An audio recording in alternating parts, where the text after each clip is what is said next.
service website, right? Um, and it gives you basically news of cases like latest news here. And I was just scrolling through this, and it's like a man who posted hateful anti-Semitic message on social media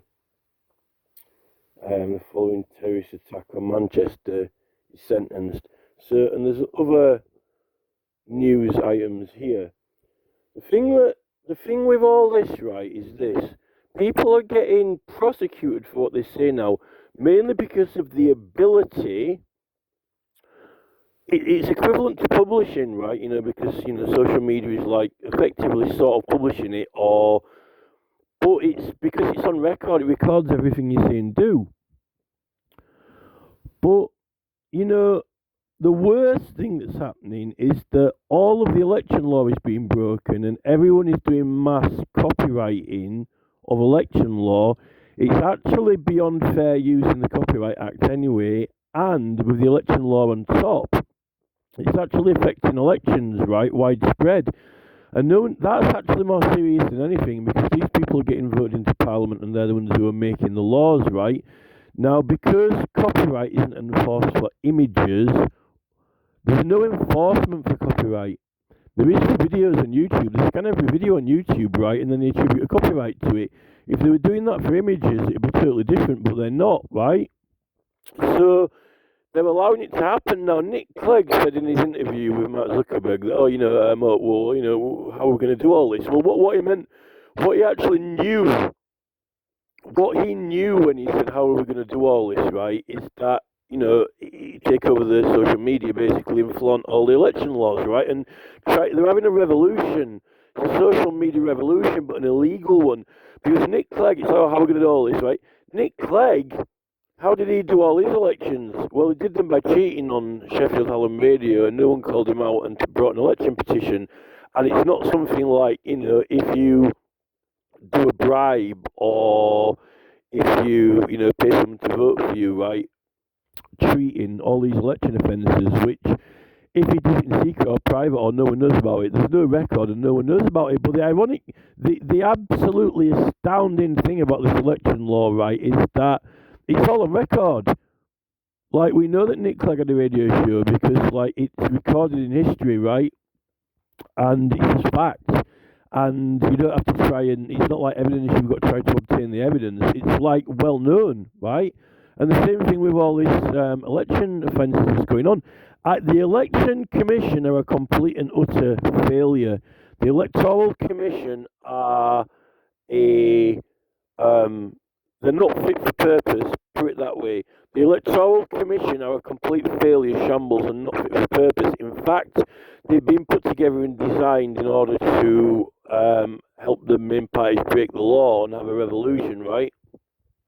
Since at least 2005 onwards, it's been happening, and we don't know actually what was happening. No one was interested in really clued into what was happening on the private websites that they had on forums in the elections previous, right? But it takes the biscuit when the MPs are actually even advertising these social media on their contact pages, which have got election adverts in. And I'm like, well, if they had that in the answering machine message or autoresponder email, right, or in a letter they send you, from Parliament, everyone would actually, it would click, and people would be very unhappy about it and very angry, right? Now, that's why I've mentioned that is because that is loads of things that have been done. What is clearly obvious, because like we can see that because it's all on record now.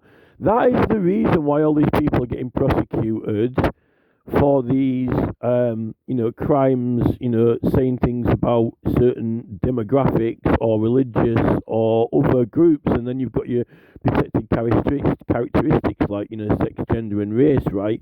But only because it's all recorded on social media and there's a documented record of it, and it's effectively like published. But the thing is, what is the actual thing that they were doing is really that all these new offences and crimes which they're making, the protected demographics, and all these, well, that falls into religion as well, right?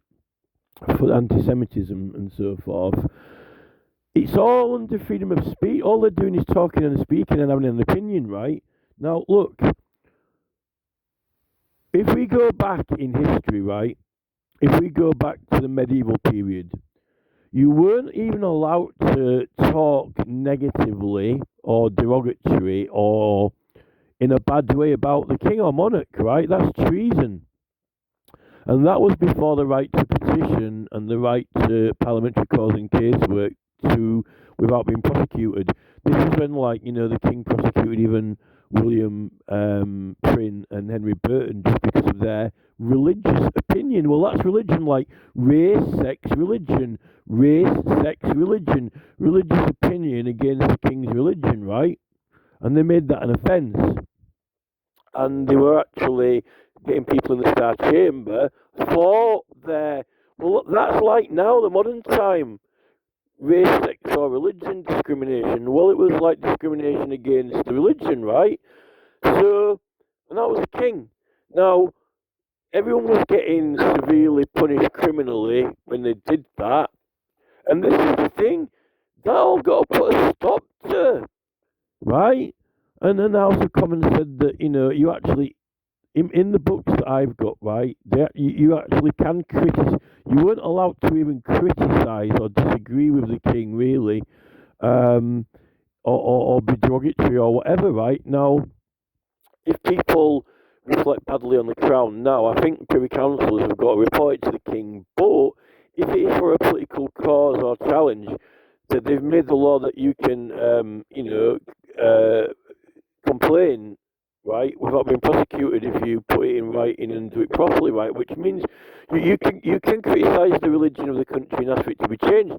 You couldn't even ask for the religion to be changed, right? Now, what happens if you say you want the Jewish religion to be changed, right? Strode's Act said that any matters or concerns of Parliament you can speak of freely, right, in Strode's law. You didn't actually have to write a petition.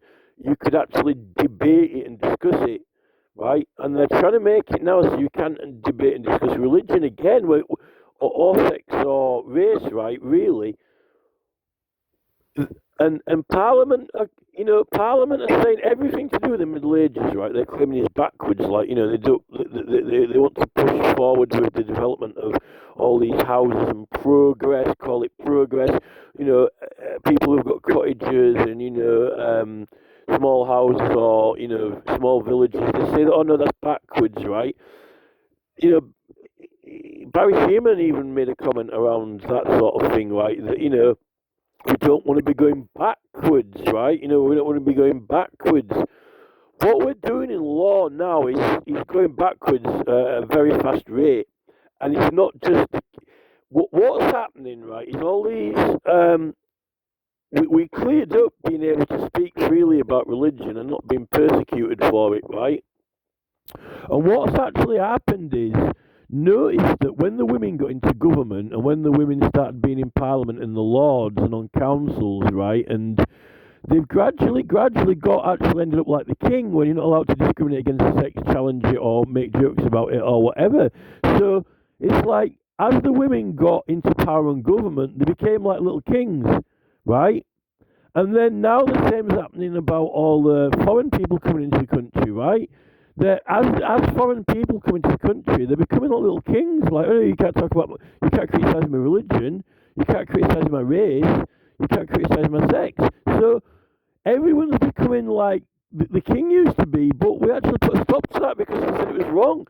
People were getting prosecuted and executed, and even, for criticising, disagreeing with, or speaking badly about the king. And that's exactly what all these, foreign immigrants, and I don't know if they've gradually demanded it as they got onto the government. Oh no, it's respect. It's like Chris Eubank is like respect. Like, I'm not knocking Chris Eubank, right? But you see all the Africans in America. They do comedy, right, and they do rap songs, and they like call each other like niggers. They call each other niggers, right? Like, hey, nigger, and they make it into comedy, or they make it into a style or fashion. That's like what we sort of did with the king, We weren't persecuted for it anymore, and you ended up where you could sort of make jokes or whatever. because you're allowed to have a political speech, right? And people weren't getting put in the Star Chamber or the Court of Royal Commission, right? You know, and to a point now where they've got, Republic campaign is even, turning up and protesting the king at events, right? They wouldn't have you wouldn't have been able to do that in the 1600s. So I, you know, I think that it's really, really terrible what's happening. All people are acting like small kings, you know, and it's not good for freedom of speech. The Human Rights Act, articles of freedom of expression and freedom of speech and things like that, right? They're saying that the Human Rights Act is the cause of it. It's not at all. If it was the cause, if it was they're not upholding the Human Rights Act, right, at all for freedom of speech or expression, and they're trying to make out that rather than everyone having freedom of speech or expression, they're trying to make out that no one has now, right? Because everyone's offended with everything. Everyone is to be offended about everything they effectively don't like or whatever, and it needs to stop because you won't actually be able to have an opinion. They're trying to control opinions or and things like that, and or almost make joking bad. I think that foreign people don't actually necessarily really like jokes or humour, or that there's certain things that you can't joke about or have humour about, which is absolutely ridiculous, like effectively, like the king, which they used to have, and that's tyranny. It is like little tyrants, and um, it it it it it's actually these protected characteristics, right? The monarchy was a protected. You got to understand this, right? If we go back to the medieval period, you might as well have had an act of law which was equivalent to our current Equalities Act, whatever, and said that the monarchy is a protected characteristic, right? Now, it is in like legal proceedings and so forth and things like that, right? But we're talking about freedom of speech and expression, and I don't know why these people insist on it. I mean, particularly when it's general and not personal, because they're trying to make it so that you can't even do it generally, and that means you can't talk about the general issue, and then you can't have a political opinion about the issue, and then you can't decide what the law's going to be. What are the laws going to? What are the laws for immigration? The way they're going with it at the moment is that by the time they're finished, they're going to make it so that you can't actually talk about immigration. Will be off the subject list. Like you won't even be able to talk about immigration because it'll be like some sort of subject that's off, and then you can't even you shouldn't even say who should and shouldn't be in the country anyway. When currently immigration is a topic up for discussion, like any other topic, right? Um, it's it, it we're losing. Um, it's almost like the Norman Conquest. Like the Norman Conquest, and the Normans were like apparently really, they weren't nice to people, and they were like they took over all the monasteries and churches and the aristocracy and lands and so forth, and then you know the, it's like that, like the Norman, and that's when you end up with the king, and the king and the king's people, right? And you're not allowed to say anything bad about the king and the king's people. It's like that. That's what's kind of happening now, right? It's like the king and the king's people, the Normans. It's like, well, Sadiq Khan and the Sadiq Khan's people, or you know, um, the Ukrainians and the Ukrainian people, or whatever. It's getting like that.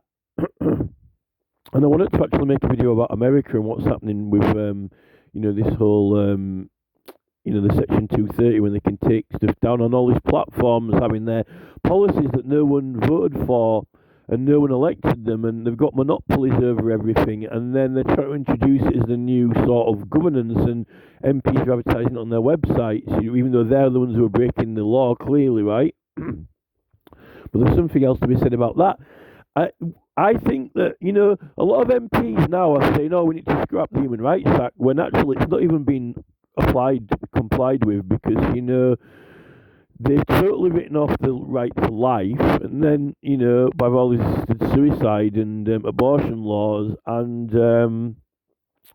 we're not having the freedom of expression upheld. The right to privacy is a joke, because in Europe, we've got the right to privacy, but how they got around it is that they started all the platforms in America and got monopolies on the American platforms. Didn't have any alternative ones or English ones.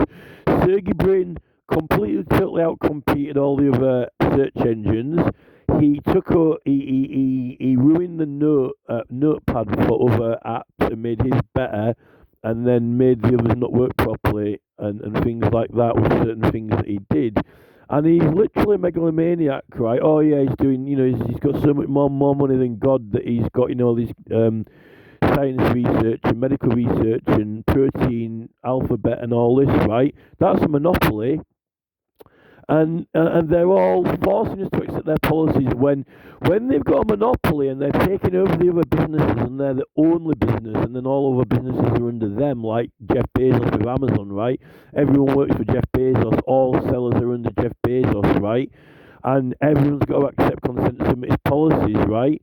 And then it ends up that the whole country's under those policies, effectively near enough as if they're like the laws.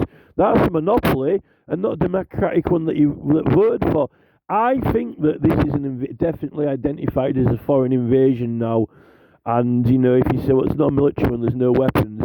MI5 and MI6 are helping, and they're helping it, and so is 77th Brigade, and so are the MPs. They're putting all the social platforms on their MP contact pages, when they're the ones who are breaking the law. They're the ones who are breaking the law. Very serious, really serious, widespread election offences, right? Extremely widespread election corruption, and encouraging the public to break the law and copy and share things, and not stopping them with a completely not fit for purpose electoral commission.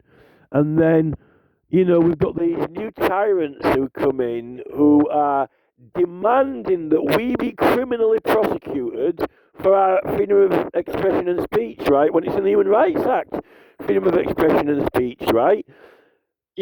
When they say, let's, scrap the Human Rights Act, I don't advocate scrapping the Human Rights Act, and I know that Rupert Lowe wants to get rid of it, and, other people like that, Steve Barrett, the barrister, and Sutler Braverman. I don't think there's anything wrong with the Human Rights Act. They're just not, they're interpreting it all against us and all for these immigrants, because it seems like they're the only ones bringing the cases. English people don't seem to be standing up for themselves and their rights to the country and using the act. Say, just a minute.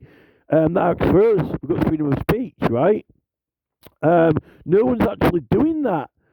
It only seems these minorities who are getting annoyed, like when they come to the country, and like, oh, we're getting picked on, right? As if like it's a Norman conquest, right?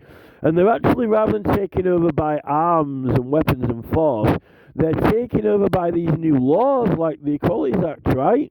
And they're demanding it. And I think the women are actually pretty much like the Norman royalty now, petty tyrants, just like they're doing it with the ethnic minorities. But we're going backwards, right? When you can't say anything about the king, you can't say anything about women, you can't make jokes about women, you can't make jokes about ethnic groups. It's effectively like the Norman conquest. And, if anything needs to be scrapped, I think it needs to be that Equalities Act, because they're not even enforcing that Equalities Act, right? They're hypocrites. Let me tell you this, right? When you go on that Fiverr website, right, the culture it's been breeding with the ability to block, ban, right?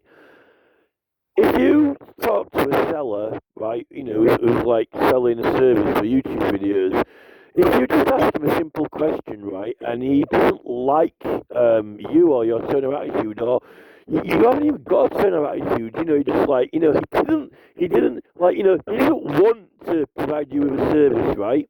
Now that, just because someone, and they don't even have a reason, like any reason or no reason, like, it's not to do with your sex, not to do with your religion, and not to do with your race. He just didn't like your request. Like, even though he provides YouTube videos, right? You asked him to do a YouTube video, about a legal case, and he just didn't like it, so he blocked you from his service.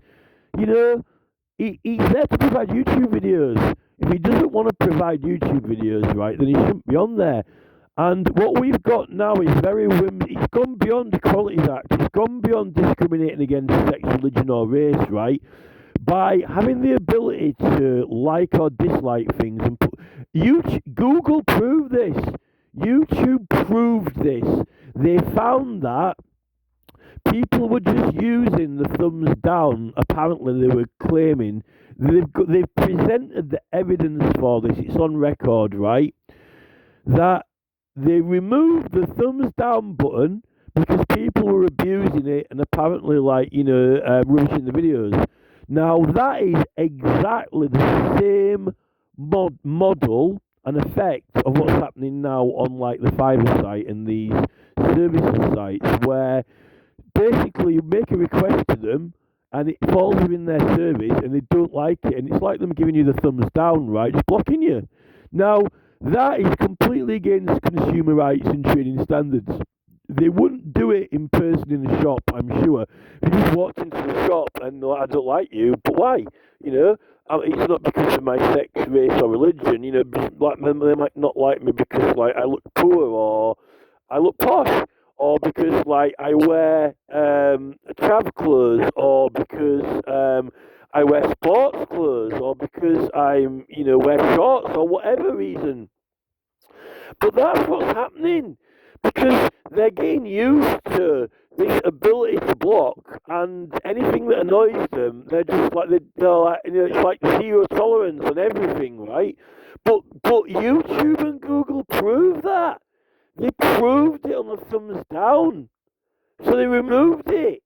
But that means that on the basis of that, Mark Zuckerberg should be removing the block and ban. Because if Mark Zuckerberg told us the truth about that block and ban button, right, it would be the same or similar results as that thumbs down effect on YouTube, which they had to remove it, right? And this is the similar or same effect to what first happened on when women got into power, and then when ethnic minorities come in and start growing, and they start doing, oh, don't like that, we don't like that, we don't like that, right? The king didn't like it, right? And this is what's happening with it all. So, we're going to end up basically like on Fiverr, where everyone's just blocking anyone for any reason or no reason, and that is against trading standards and consumer rights. And Google have got this data. They know it. YouTube have got it. They even went as far as remove the button, right? But they're doing it to us in their policy. Their policy is effectively that, because there are things in this country which are legal and not illegal, right? And yet they're not letting us have them on the website. And that's another video what I wanted to talk about, to do with, like, how they got to that position, the whole Section 230 and constitutional law, which is another talk that I want to do.